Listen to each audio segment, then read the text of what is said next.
has an interesting take on the world, and when the markets are doing what they're doing, he sounds like he's right. I just went live, but yeah, I mean, we haven't been live since really before New Year's, and Rolland Market Mashup. We don't have as much of a set schedule as last time, but we figured it'd be good to kind of hop on here and try and make sense of everything happening in the markets. And happy New Year to everybody.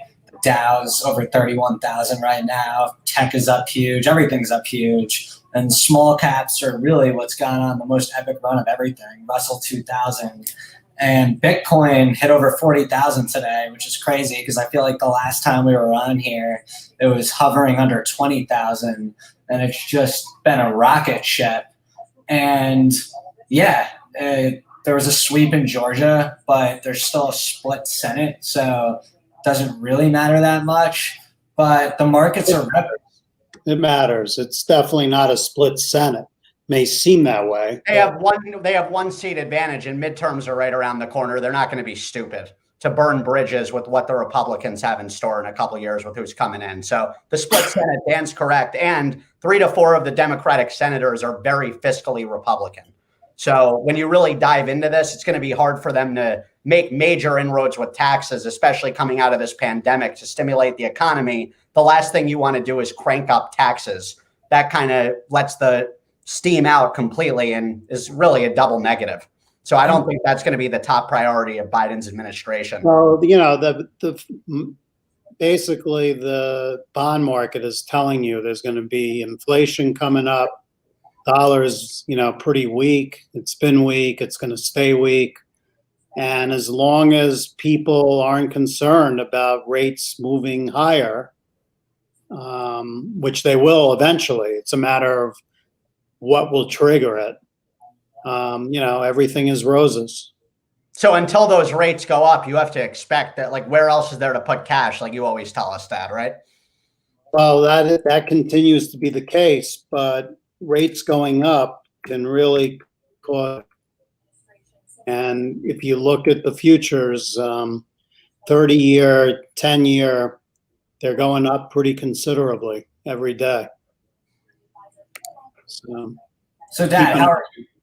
I know, off this, we've been talking a lot about how you feel people are underinvested in the banks.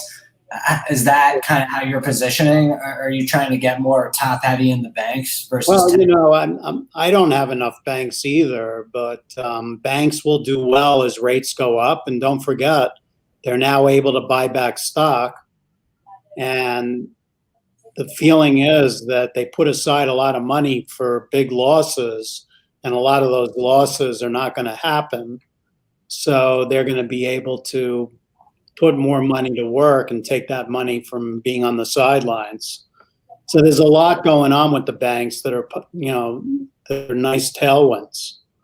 But the key is rates going up and the yield curve steepening allows them to make more money.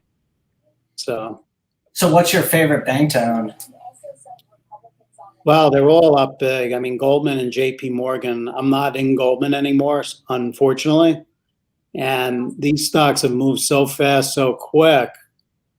I think you can probably get more out of JP Morgan right now just because it's not quite at its 52-week high, but it's getting close. Bank of America has been acting well. I bought that a few weeks ago, and that's been on it. There was a lot of heavy call buying today in Wells Fargo. Yeah, they're all looking good. I mean, you're not going to go wrong with any of them except for timing.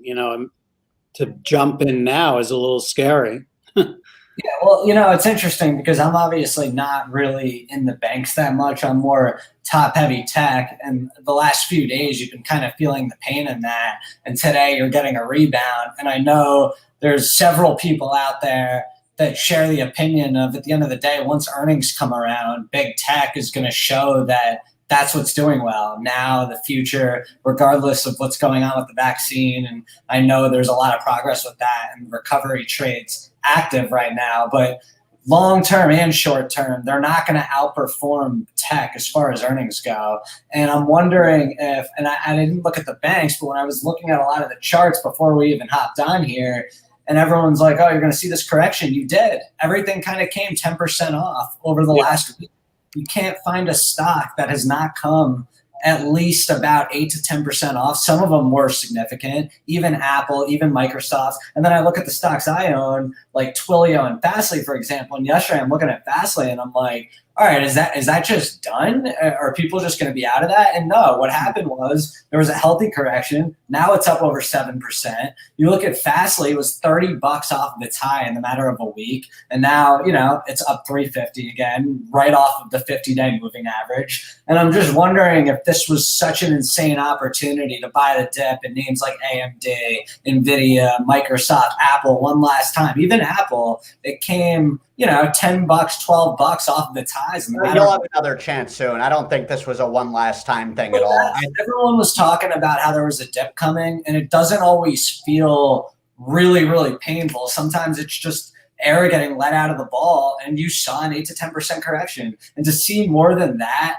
in what feels like a huge bull market, I don't know. That might have been it. And this might be what's the start of a much bigger. I think you have to really be careful and look at the vaccine distribution. That's going to be the big thing now, the virus and the vaccine news. And at the end of the day, it's already way slower than advertised it was supposed to be. Our country is not organized with healthcare, as we've seen it the last year. That's a negative catalyst, because that'll make things take longer. And as great as, this blue wave will lead to larger stimulus checks. Well, what if things don't open back up as soon as people thought? That's a problem. Yeah, well, I think you got something there. And the other possibility is that Biden may do a lockdown, a national lockdown like the UK. Yeah, even if that were to happen. I also think you could just tell based on what these big traders all look at from a technical standpoint, the VIX is still really high. And as it makes its way lower, it's going to bring out more and more buyers. It'd be one thing if the VIX was under 20 right now and we were just like, oh, all is groovy. But at the end of the day, you can make the argument that there's a lot of fear and unknown still baked into the market. And the VIX still has a long ways to come down in all of this before people feel at ease. And maybe this transition of power and everything going on yesterday was like the final straw for that. Well, the VIX is working its way lower, though. I mean, you can make a case that it's almost as low as it's been since March. It's getting there. I think it got down to 19.5 at one point. But where did it go? The beginning of last year, it got down to 19.5. So it's not far from where it was a year ago. So this is about the level where there's a lot of comfort baked into the market, is what you're saying. Yeah, I mean, it's going to take a lot to get it under 20, but, it's heading in that direction. It's off 10% today. Yeah, definitely.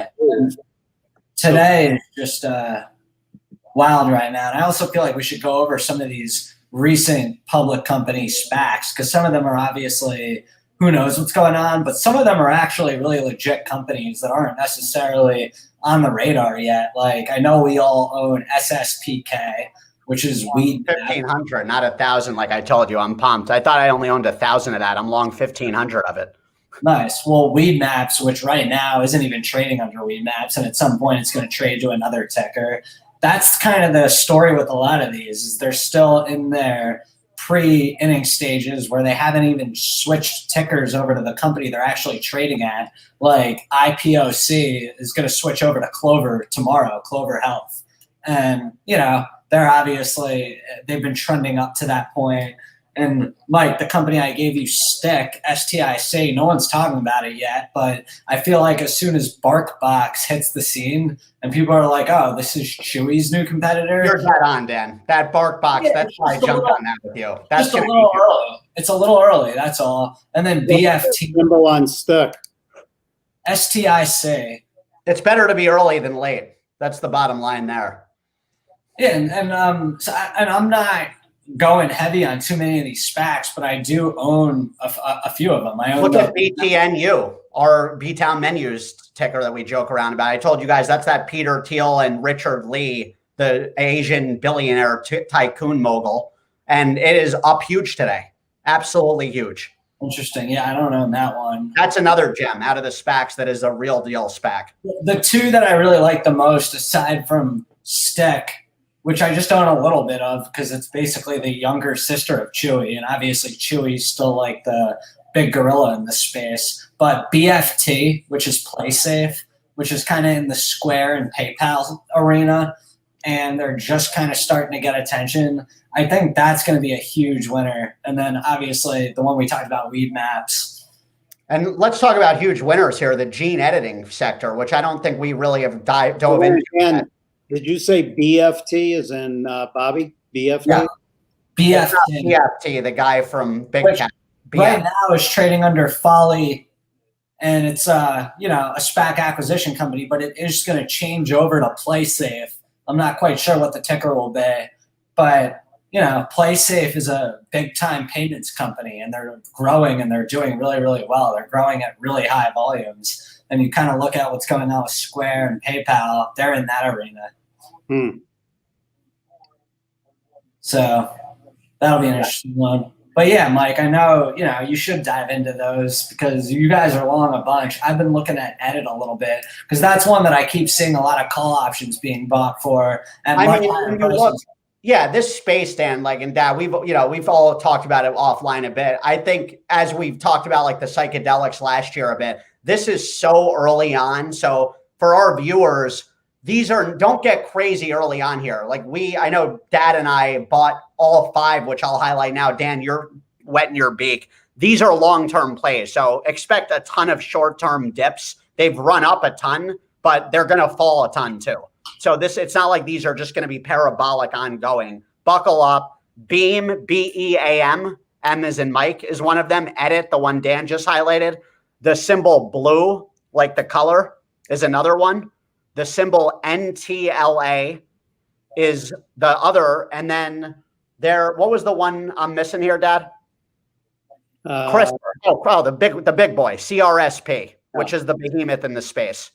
And, I also, guys, bought today, I was telling you, BNGO, which is a penny stock in that space that supposedly has a platform that is expediting genome sequencing, which is going to allow them to trigger with autism and mental challenges before babies are born. Supposedly they are miles ahead of all their competitors. So that's definitely one to keep your eye on. It's still a penny stock, which are always risky, but I'm in all of those. And FLGT is the other one that I know Jake and I were talking offline about earlier. He's in. That's the one I haven't gotten in yet, which I will be. But just wet your beak a little. Just add a little, like Dad always taught us, Dan, monitor a position. Just buy a bit so you could have a pulse on it and kind of cushion it over time. It's not even inning one of those stocks, but you'll see where the world's heading. Gene editing is a massive marketplace. It's going to be $1 trillion plus industry for sure. Yeah, it'll be interesting. I haven't actually went. These stocks though have moved up tremendously. So yeah, I haven't actually bought any of the ones you just said. It's just I just kind of started to watch them. And that's why also don't get crazy early. It's just get a little bit so you can watch it, and then on dips when they will come naturally, add to them. Yeah, they'll fall hard for sure when the market falls off a bit. I'll tell you right now, where there's an insane amount of call buying is Alibaba. It's been such a crazy story with Jack Ma going missing first, then them releasing a statement saying he's just laying low, which is not really believable to me. And now they're saying that they might delist Baba, but at the end of the day, Baba is hardly down. And there's a great buying opportunity here. It's weird because, Dad, tell me your thoughts on this. People are buying up the call options that expire tomorrow at 2:30, and there's been over 40,000 of them. Just like the volume's tremendous, and people are just buying them at whatever prices they can get them from, anywhere from $1 to $2.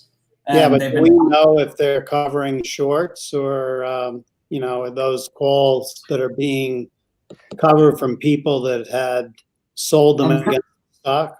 I'm pretty sure these are calls on people betting on the stock rising.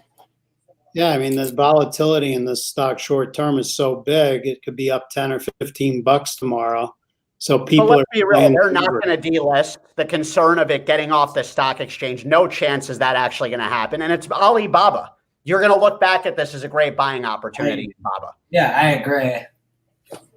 Yeah, I mean, I don't know what the chance is, though. I mean, even if it got off the exchange, as long as you could still trade it, it's there to be bought another. I would be shocked if that even happens anyway. I don't see it. Yeah. What we have to bring up here, guys, I know I'm annoyed I'm not still in this, is Plug Power. They had a huge deal announced yesterday with South Korea, got injected $1.5 billion by this SK group in a strategic investment. Clearly, that expands their hydrogen footprint in Asia. And man, talk about getting out. That was the one that you missed on timing-wise. Unbelievable. Yeah, and Kramer, I think last week was saying the stock shouldn't be bought till it's in the low 20s, right there. I don't think anyone could have seen this coming. Yeah, I mean, I wonder if this kind of might mark the top for a while, and this is maybe why it's been trading so out of control. It's crazy that it's held this move so well, though.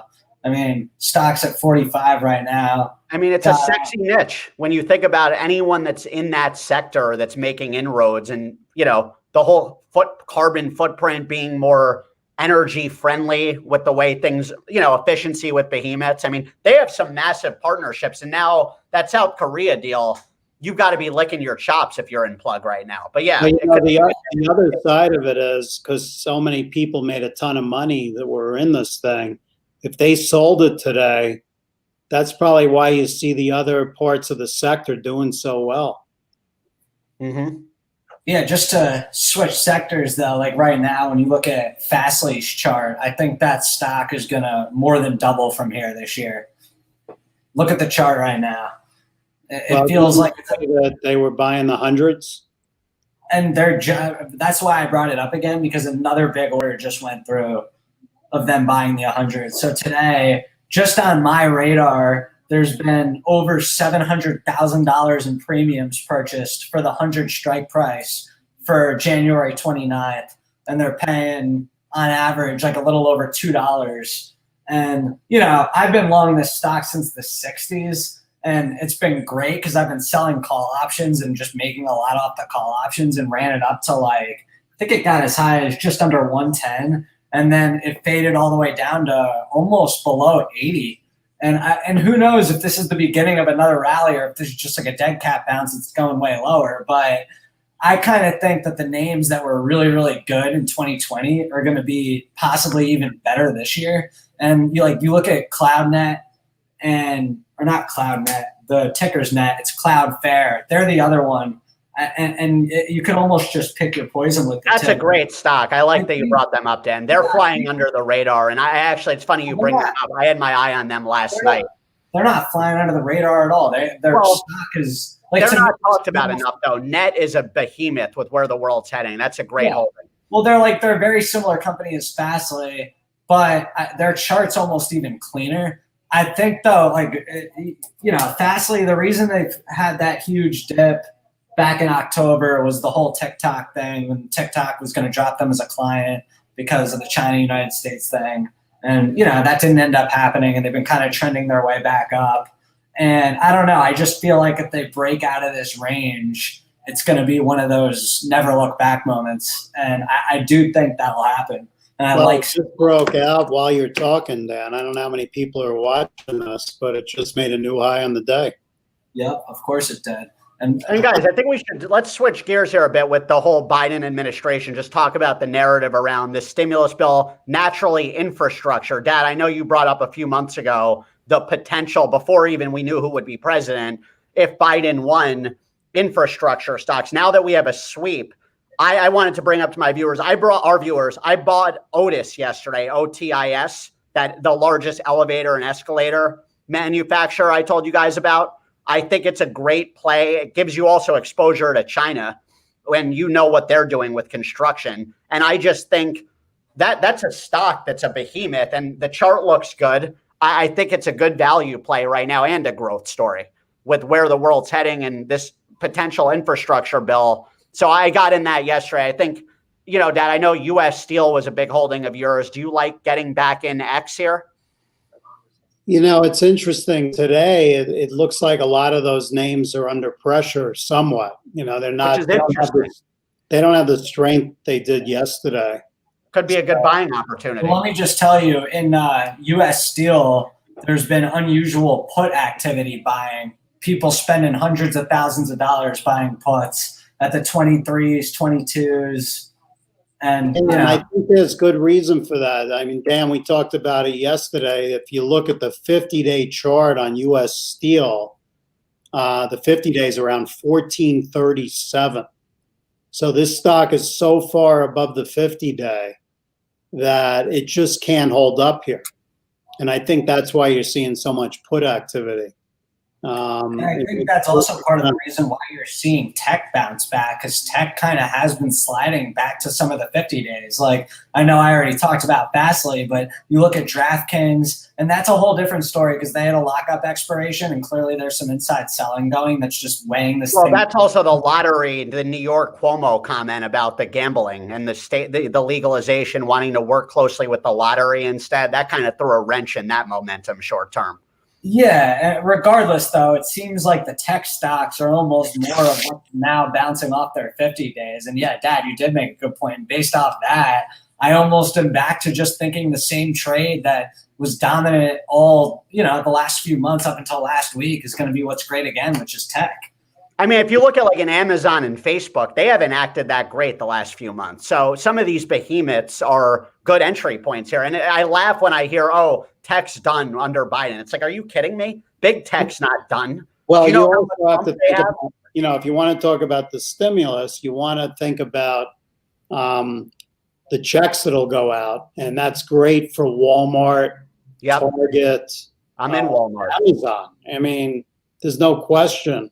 Plus, I heard someone mention a lot of people are buying Bitcoin with that. And that could be one of the reasons Bitcoin's acting so well. Who knows? Yeah, I think what we have to bring up with what's up? No, I was just going to say the way everything comes together, it's good for everything. It's good for Uber. People are going to be taking more rides, going out more, eating more. It's good for Twilio because people are going to. But that's the check. That's the check. But then when you're talking about an infrastructure bill, if you really get into the weeds, the railroads would be a good place to look. Some of the big industrial companies. Otis, I'm telling you, the escalator elevator play, you're going to have a lot of. I think that's later. I think that's later, though, Mike, because when you think about building like buildings, I don't know how much of that is going to be going on here in the States. I think they're talking more about fixing bridges, either way, you need elevator lifts. When you think about fixing anything of that stature, they're the winners there. When you actually think about what deals are going to be made behind closed doors. But when I was in Vegas, Otis was elevator. The country has to fix the bridges and the roads and the tunnels. So what kind of companies are going to do well from that? The railroads bringing stuff to different areas, maybe the trucking, Caterpillar, those kind of names. Anything maybe. And back to Dan, you were bringing up Bitcoin for a second. I think for our viewers, it's interesting if you look behind closed doors. Ethereum, no one has been talking about as much. It actually had better returns last year than Bitcoin, which I don't think people even realize for the most part. What they're doing now with their technology, Ethereum 2.0 is basically what they're calling it. It's allowing people to make way more sense as app developers to build a startup around blockchain for scaling a business, which is game changing. I listened to this Andreessen Horowitz podcast I sent you guys yesterday. They had on this genius engineer that was simplifying this process. And to me, the writing is on the wall that is one of the main drivers here and positive catalysts for the future of cryptocurrency. I know the inflation talk and all of that and the stimulus package helps Bitcoin too, but I would take a look at Ethereum if you don't own any. Scoop a bit because that's going to go on a run. I know it already has popped hard lately, but I feel like that's a dark horse in crypto that doesn't get nearly the attention it should. And it's as important as Bitcoin with the future of where that whole world's heading. Yeah, I mean, listen, I wish I could even comment about it. All I know is the cryptos have all been acting like crazy, and I'm glad I own Bitcoin. You're welcome, Dan. Yep. That's all I can really say about that. Another stock that we got to bring up because it's just been such a wild story and a great day trading stock because it's heavily shorted, and that's Fubo TV. So this thing, just to kind of run through what happened, it ran up to the mid 60s, and it almost seemed like the investment banks that took this thing public really cranked it and pumped it up right before a lockup expiration. And then right before the lockup expiration, there were a few short attacks on it. They even brought like the number one short guy on CNBC to talk about how Fubo's business model isn't sustainable and they're going to completely go out of business. He puts an $8 target on it. And then the lockup expiration was also happening at the same time. So this thing went in a free fall from 65 to 23 basically without any green. It was insane to watch. And it's been sort of trying to find a bottom. Over the last couple of days, there's been a couple upgrades. They came out, they released their numbers early, and they increased guidance. But it's still, the last couple of days, it acts good early, and then it kind of gets weighed down, which is what's happening right now. Who knows? I absolutely love this stock, Dan, for the next decade. I think Fubo is a major winner with where we've seen what Roku's done. You see live streaming. You see how the world has shifted through the pandemic. People don't want cable anymore the way they used to. They want access to their favorite sports teams. These guys have a major competitive edge with the way they're synced with all sports. And I don't see how you can't love this stock for a long-term hold. I think it's a phenomenal growth story, hyper growth story, actually. It could be volatile short term. I know you're big on day trading. I'm sure you could crush that with that, but I think this is also a great anchor for the decade ahead. Yeah, it's I honestly don't know what I even think about the business models because when I look at the short thesis that were put out and actually read what they say, and I'm not saying they're right or wrong, but it's tough to imagine that Fubo is able to actually retain the rights to being the only service to stream live sports. It's such a expensive ticket to go after that. And that's where, the people who are betting against this name are saying that they're spending more on rights than they're making from customers. And they're already charging customers $60-$70 a month. I don't know. It's tough to know if, There's a reason, though. The rights, when you think about it, over 60% of U.S. households still pay for cable. And when you look at the revolution of streaming Netflix a decade ago, where that went, and even Roku the last few years, I find it hard to believe you can't like Fubo's roadmap here and why they're so aggressive on rights. Because that gives them a monopoly in sports. Look at it as we're talking, this thing's just dumping right now. And I know they're waiting for me to jump in. Well, I mean, if you actually like this stock, you got a great entry level here. I'll be buying it soon. Trust me, I'm waiting. I'm patiently waiting for that move where my gut is like, Mike, get in this shit. Why did it run up to such a high level? That's what I'm saying. People are trying to compare this to Roku and say that. Well, yeah, because think about it. Is streaming TV going to yank linear TV fully? Yes. We could all agree on that. That's the writing's been on the wall with Disney, Hulu, Netflix, Amazon Prime, Apple TV. Where is cable? It's going extinct. So what does that leave? Remember the days of DirecTV and the sports packages? Fubo is going to be a major winner here. There's a reason they're getting aggressive with rights. I love their management team. I think their CEO is a monster. And I would buy this stock and hold it. Unless you want to wait for more pullbacks, which could happen. But I think these guys, the bears on this case, don't really understand the whole universe of streaming, I don't think, clearly. Because if you loved Netflix and you've seen what happened there, you've loved Roku, you've seen what happened there, how can you not like Fubo with sports, out of all things? I love it. Well, what has been the argument against it? That the individual teams are too expensive? Not the individual teams, that the networks aren't going to necessarily stay exclusive, nor are they exclusive to Fubo. And the amount Fubo has to pay makes it here. All right, here's the thing. The reason Fubo got up to 65 was because people think Fubo is going to basically be DraftKings plus live stream. So Fubo came out with what a lot of people are calling fluff, saying that they're going to get into sports betting and you're going to be able to bet on their platform while watching games live stream because they already have the live stream. And there's a big belief out there from the shorts that it's just complete fluff and that there's no chance they're going to be able to steal thunder from companies like DraftKings, companies like Penn. And I mean, they had 455,000 paying subscribers the third quarter last year. I know. And the short they can be rolled up by one of those companies. I think we know where gambling's heading with video games. DraftKings, Jason Robbins, the CEO of DraftKings, highlighted that last month on let me just say the shorts argue that the amount of downloaded subscribers immediately gets chopped right after NFL season because a lot of people download it just for NFL season and then they're no longer paying. So that's one of the arguments. I'm just laying out. They also have an ad business. And then the other thing, Dad, you could probably comment on this of how normal this is because I don't read SEC filing reports. Maybe I should if I'm going to be investing in companies. But the other thing that the shorts highlighted, which was from their most recent report that had like an SEC filing, was they were like, one of the risks to being an investor in Fubo is at the current rate, there's jeopardy of us not being able to operate this business for more than like a year, is essentially what they said. So they're going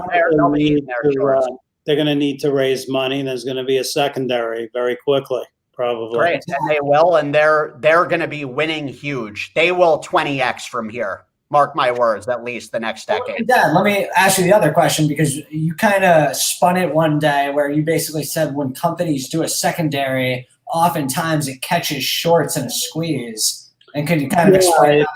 Well, what happens is the shorts know that they need to raise money, so they short the stock, and then they try to buy the stock that they're short when the secondary comes out.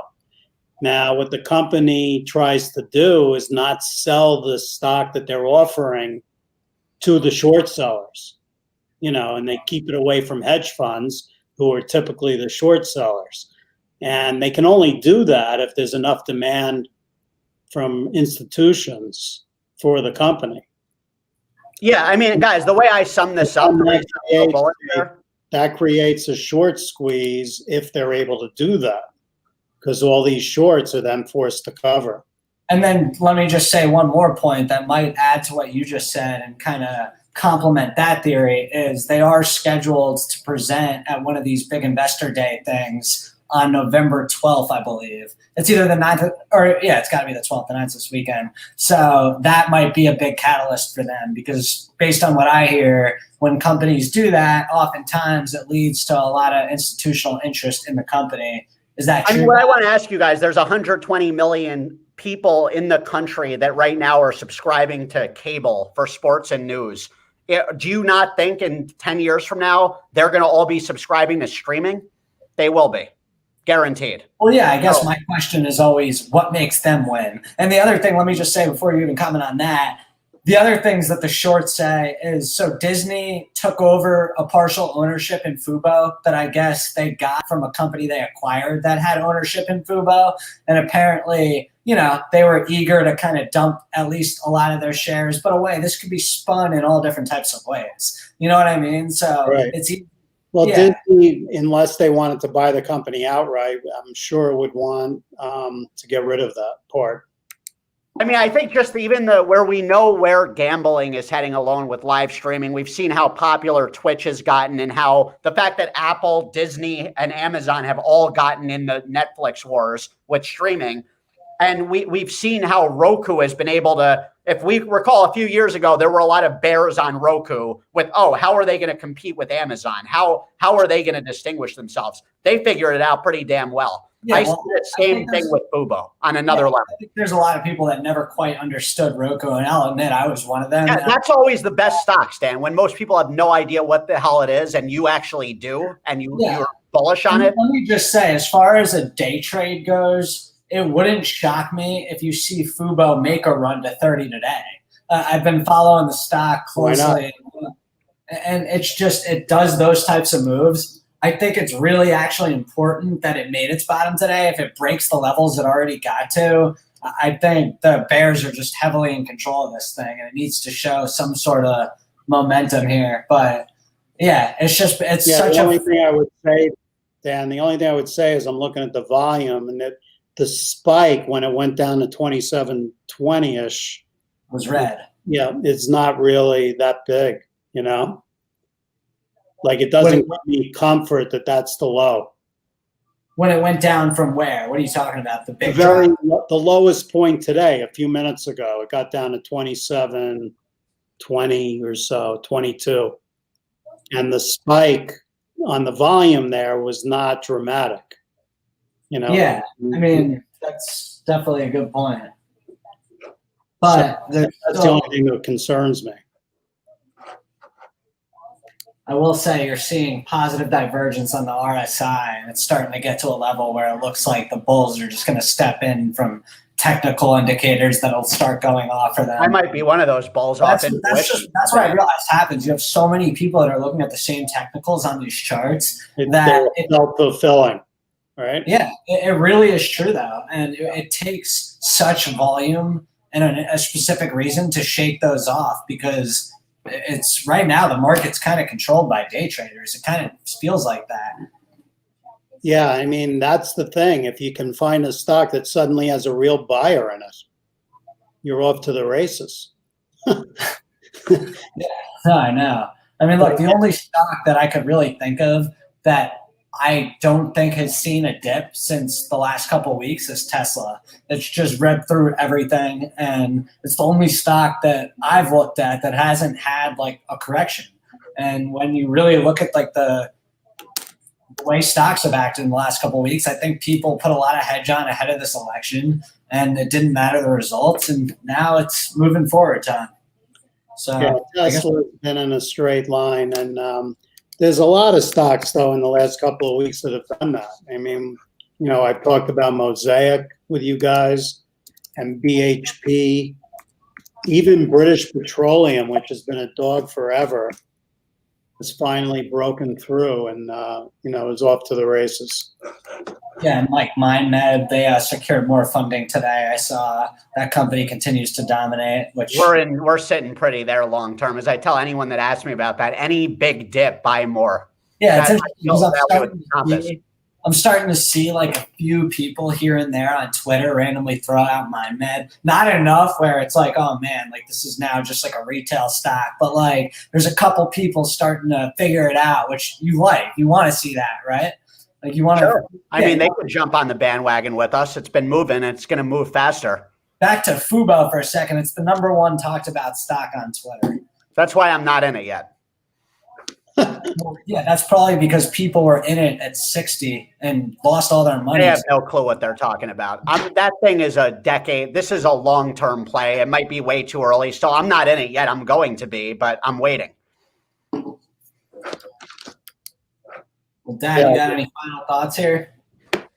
Well, you know, it's been a straight line, and it's scary. And I'm just selling calls into this and selling some stock.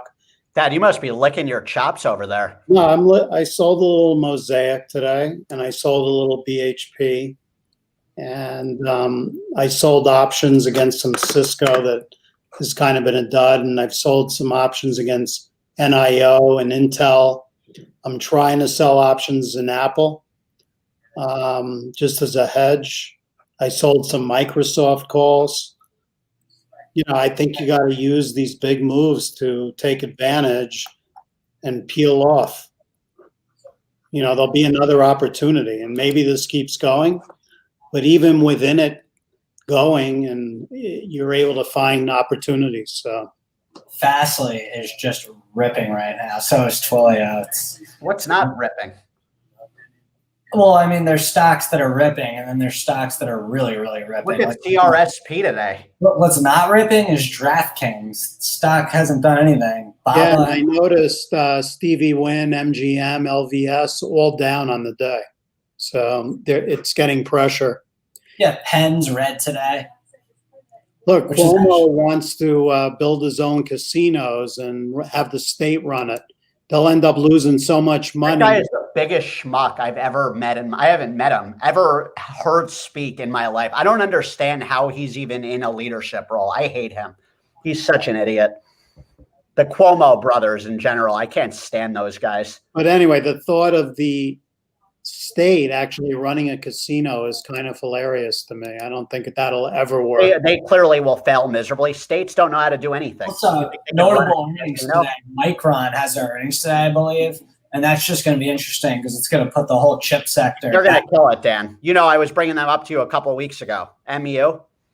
Yeah, I mean, look, there's been tons of call buying in it. Everyone seems to think they're going to kill it. Whether they kill it or not, it's going to be great for AMD and NVIDIA because either they kill it and people are going to think those companies are killing it more, or they don't kill it and people are going to think it's because of AMD and NVIDIA. Well, NVIDIA is finally getting ready to break out again. It's starting to act better. It was kind of like in that holding pattern for months, and you could tell it's starting to get it. It's up $27 today. Yep. Hey, what's wrong with Compass today? What do you mean? It was up nicely and now it's down. So good time to buy more. I'm buying more Compass as we speak.